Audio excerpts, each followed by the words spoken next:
에스더 6장에서부터 8장까지의 내용에는 하나님의 어떤 하나님이신가, 특별히 역전하시는 하나님, 또 끝까지 말씀을 의지하고 또 기도하는 자들에 대해서 승리케 하시는 하나님에 대해서 기록을 합니다. 앞에 7장에서 이스라엘 백성들을 멸절하고자 했던 그 하만이 특별히 모르드게를 매달라고 한 그 장대에 자신이 매달리는 정말 기가 막힌 그런 일이 있었습니다. 어제까지만 해도 그 장대는 모르드게를 위한 죽음의 장대였죠. 그런데 오늘은 하나님의 역사와 섭리 가운데 모르드게를 구원하는 그런 장대가 되었습니다. 우리가 이 모습을 보면서 기도하는 사람을 이길 수는 없구나 하는 것을 다시 한번 생각합니다. 아무리 계산하고 또 계획을 짜고 연구하고 꾀를 부려도 기도하는 사람을 이길 수는 없습니다. 모르드게와 에스더는 기도하는 사람이었죠. 끝까지 기도의 자리를 지키는 사람이었습니다. 사실 우리가 기도한다는 것, 기도의 자리를 지킨다는 것이 참 힘듭니다. 한두 번 기도할 수는 있지만 여러분 끝까지 기도하는 게 얼마나 힘이 듭니까? 그런데 말씀을 읽어보면 결국 끝까지 기도한 자가 승리를 하게 됩니다. 처음에는 아무런 일도 없는 것 같고 이제 죽음을 맞이할 그런 위기까지 놓이게 됩니다. 그럼에도 불구하고 하나님의 약속의 말씀을 그가 기억하고 기도하니 결국은 하나님께서 승리케 하셨습니다. 에스더도 마찬가지죠. 여러분 왕후의 자리까지 어떻게 올라갔습니까?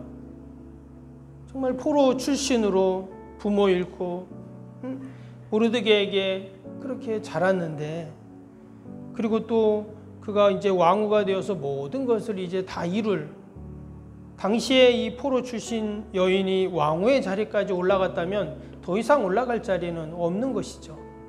그럼에도 불구하고 그가 내가 죽으면 죽으리라 이런 각오로 왕 앞에 나아가게 됩니다.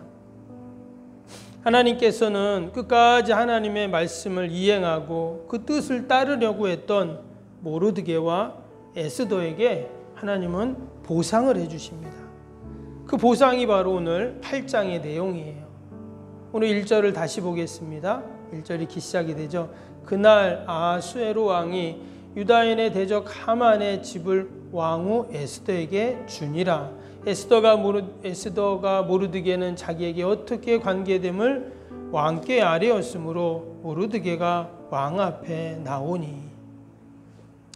지금 대적 하만의 모든 재산을 왕이 에스더에게 주었다 이렇게 말을 합니다.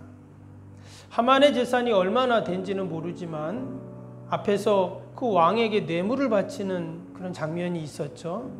그러니까 그는 아마 어마어마한 그런 부자였을 것입니다. 그런데 이제 그 모든 재산이 에스더의 소유가 되었어요. 에스더가 어떤 노력을 하고 수고를 하고 그래서 이 엄청난 재산을 가진 것이 아니었어요. 여인의 몸으로, 포로 출신으로, 또 죽음을 앞에 두고 있는 그 상황 속에서 하나님께서 도우시고 함께 하시니 그런 이전 거부가 된 것입니다. 여러분, 하나님이 도와주시면 너무나 쉽게 되죠. 내가 하려고 하면 얼마나 힘이 듭니까? 할 수도 없고.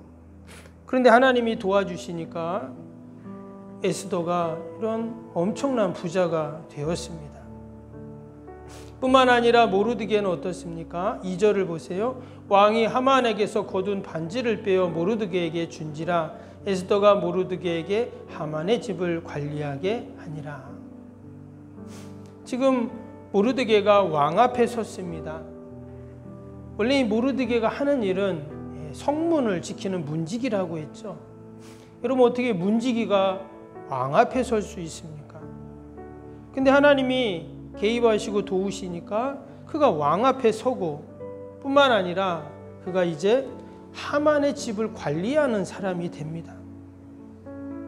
말이 관리지 결국 그 하만의 모든 재산이 모르드게의 것이 된 것이죠. 뿐만 아닙니다. 그 하만에게 주었던 그 왕의 반지를 빼어가지고 이제 모르드게에게 그것을 왕이 줍니다. 하만이 그 왕의 2인자였죠. 그런데 이제 그 일을 누가 하냐? 모르드게가 하는 것입니다. 이 또한 마찬가지예요. 성문을 지키던 문지기가 어떻게 그 나라 2인자의 자리까지 올라갈 수 있었는가? 자신의 노력과 수고로는 불가능한 것이었습니다. 이 또한 전적 하나님의 은혜이고 역사였죠. 수직 상승했습니다. 예를 들어서 말단 공무원이 국무총리가 된 거죠. 하루아침에. 여러분, 하나님이 하시면 되는 줄로 믿습니다. 그런데 하나님이 아무나 이런 은혜를 주시지 않았죠. 끝까지 약속의 말씀을 붙잡고 하나님의 역사를 사모하며 금식하며 기도하고 하나님께 나아갔을 때 이런 놀라운 구원의 역사가 있는 줄로 믿습니다. 이제 남은 것은 하나입니다. 바로 왕이 내린 조서예요. 하만의 음모로 말미암아 제국 안에 있는 모든 이스라엘 백성들을 멸절하라, 또 재산을 몰수하라, 이런 법령을 내렸습니다. 여러분, 아무리 왕이 내린 조서라고 해도 온 백성들에게 다 그 법령을 선포했는데 그것을 다시 바꾼다, 그것은 쉽지 않죠. 만약에 그 백성들이 그 내용을 알게 되면 어떨까요? 아니, 왕이 그렇게 판단력도 없어서 신하가 음모를 짜고 이렇게 했는데 거기에 속아갖고 법을 만들었단 말이야? 왕의 권위라는 건 완전히 추락이 되죠. 근데 오늘 말씀을 보면 참으로 희한한 것이 그 법을 바꿉니다. 근데 어떻게 바꾸었냐? 그 에스더가 왕에게 간청을 합니다. 왕 앞에 무릎 꿇고 눈물을 흘리면서 그 내용을 이야기하는 거예요. 근데 하나님께서 다시금 그 아하수르 왕이 금규를 다시 내밀게 되죠. 그리고는 그 에스더의 청을 들어줍니다. 4절을 볼까요? 3절 4절 보시면 에스더가 다시 왕 앞에 말씀하며 왕의 발 아래 엎드려 아각 사람 하만이 유다인을 해하려 한 악한 꾀를 제거하기를 울며 구하니 왕이 에스더를 향하여 금규를 내미는지라.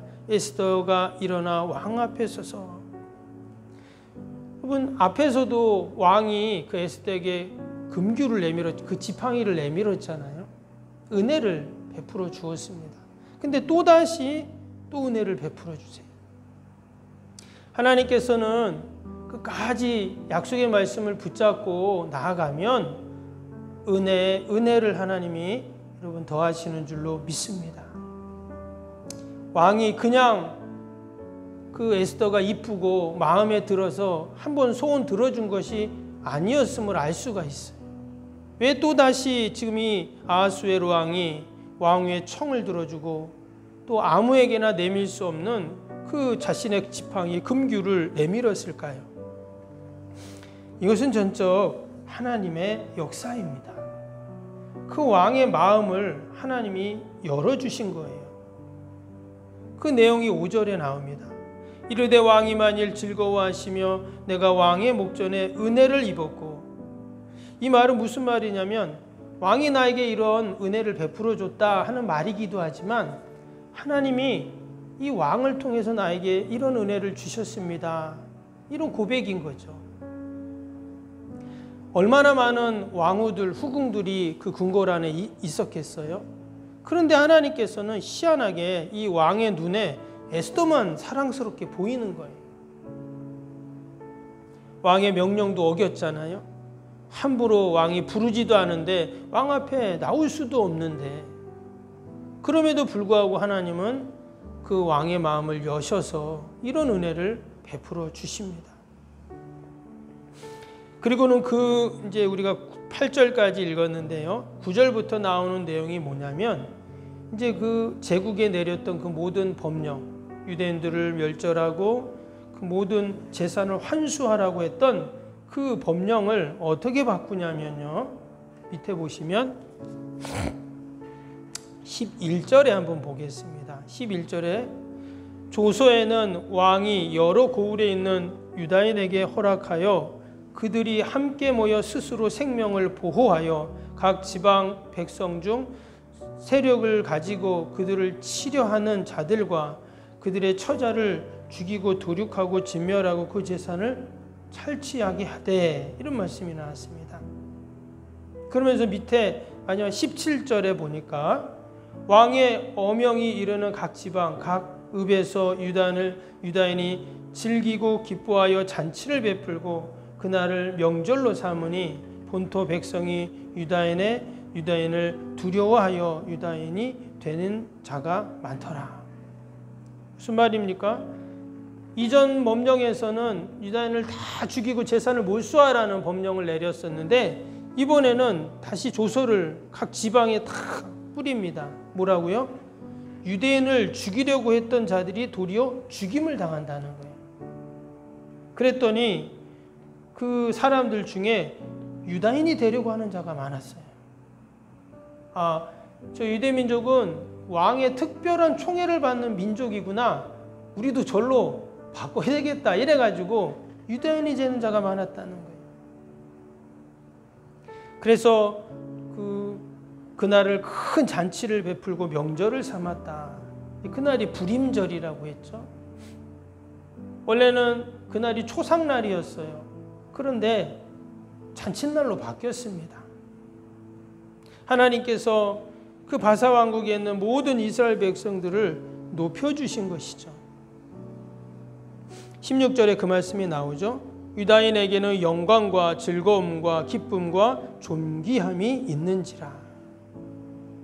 여러분, 하나님께 우리가 믿음으로 기도할 때 또 약속의 말씀을 꼭 붙잡고 분명 하나님이 말씀대로 역사하신다는 믿음으로 나아갈 때 하나님께서는 우리에게 반드시 영광과 즐거움과 기쁨과 존귀함을 허락하실 줄로 믿습니다. 우리가 늘 하나님 앞에 우리 같이 기도하고 또 이 기도의 사명을 잘 감당하는 저와 여러분이 될 수 있기를 축복합니다. 오늘 수요일 기도 함께 하겠습니다. 쓰임받는 교회를 위한 기도입니다. 46번부터 60번까지. 46번부터 함께 기도하겠습니다. 신실한 그리스도의 제자를 끊임없이 재생산하는 생명의 공동체가 되게 하옵소서. 아멘. 주님의 마음으로 성도들을 섬길 수 있는 평신도 지도자들이 세워지게 하옵소서. 아멘. 세워진 평신도 지도자들이 자신의 은사를 따라 교회를 섬기게 하옵소서. 아멘. 다음 세대를 책임지는 교회, 부흥의 새 시대를 준비하며 다음 세대를 책임지는 교회가 되게 하옵소서. 아멘. 복음의 능력으로 통일한국과 글로벌 시대를 감당할 다음 세대를 준비하게 하옵소서. 아멘. 다음 세대들이 성경적인 가치관으로 무장되어 열방을 품고 나아가게 하옵소서. 아멘. 우리 아이들이 지성과 감성과 영성을 겸비하여 새 시대 부흥의 주역이 되게 하옵소서. 아멘. 이웃들을 목자의 심정과 긍휼의 마음으로 품고 사랑으로 섬기게 하옵소서. 아멘. 교회가 지역사회 주민들의 소통의 장소로 아름답게 사용되게 하옵소서. 아멘. 늘 섬김의 자리에 있게 하시고 지역의 자랑이 되는 교회가 되게 하옵소서. 아멘. 지역교회와 협력하여 함께 부흥하고 포항 성시화에 쓰임받게 하옵소서. 아멘. 온 성도들에게 구령의 열정이 불타게 하시고 영혼 구원에 힘쓰게 하옵소서. 아멘. 주님의 지상 명령을 수행하며 주님의 소원을 이루어 드리는 교회가 되게 하옵소서. 아멘. 세계 복음화를 위해 더 많은 선교사와 선교지를 품고 섬기게 하옵소서. 아멘. 새 성전 건축이 열방의 구원을 위해 거룩한 선교센터가 되게 하옵소서. 아멘. 예수님의 이름으로 기도합니다. 아멘. 사랑과 은혜가 충만하신 하나님 아버지, 어떻게 모르드게와 에스더가 놀라운 하나님의 구원의 역사를 경험할 수 있었습니까? 어제만 해도 자신이 달려 죽을 그 장대에 원수대적 하만이 달려 이제는 죽음의 장대가 아닌 구원의 장대를 그가 보게 됩니다. 하나님, 오늘도 약속의 말씀 꼭 붙잡고 믿음으로 기도하는 우리 모든 기도의 사명자들에게 하나님께서 그러한 놀라운 구원의 은혜와 역사들을 허락하여 주옵소서. 하나님, 새벽에도 또 많은 기도의 제목을 가지고 나왔습니다. 나라 민족과 교회와 이웃과 우리 사랑하는 자녀들 하나님 다 올려드리오니 도우시고 하나님 선하게 인도하여 주옵소서. 어둠의 질병으로부터 하나님 늘 지켜주시고 아버지 늘 강건케 하여 주시옵소서. 기도에는 이런 종류가 날 수 없다 하셨사오니 새벽에도 우리가 함께 기도할 때 하나님께서 반드시 오늘도 해결해 주시고 하나님의 은혜를 베풀어 주옵소서. 아하스의 왕을 통하여 하나님 에스더에게 은혜를 베풀어 주신 것처럼 아버지 오늘도 하나님 만나는 모든 자들을 통해서 하나님이 우리에게 은혜를 주실 줄로 믿습니다. 하나님, 우리가 끝까지 기도하며 승리하는 기도의 사람들 되게 하여 주옵소서. 오늘도 우리 연약한 환우들과 또 우리 연로하신 어르신들 꼭 지켜주시고 날마다 회복되는 은혜가 있게 하여 주옵소서. 아버지, 이제 대통령 선거가 얼마 남지 않았습니다. 하나님께서 꼭 예비된 귀한 후보를 하나님께서 세워주시고 하나님 아버지 이 어려운 시대에 하나님의 택함 받은 귀한 지도자가 세워져서 이 어려움을 잘 헤쳐나가고 이겨나갈 수 있도록 은혜를 베풀어 주시옵소서. 오늘도 멀리 출타해 있는 타지에 있는 우리 성도들과 자녀들 어디에 있든지 하나님 늘 하나님의 은혜가 머물게 하여 주시고 소망과 계획 가운데 하나님 역사하여 주시옵소서. 감사하며 예수님의 이름으로 기도하옵나이다. 아멘. 하늘에 계신 우리 아버지, 아버지의 이름을 거룩하게 하시며 아버지의 나라가 오게 하시며 아버지의 뜻이 하늘에서와 같이 땅에서도 이루어지게 하소서. 오늘 우리에게 일용할 양식을 주시고 우리가 우리에게 잘못한 사람을 용서하여 준 것 같이 우리 죄를 용서하여 주시고 우리를 시험에 빠지지 않게 하시고 악에서 구하소서. 나라와 권능과 영광이 영원히 아버지의 것입니다. 아멘.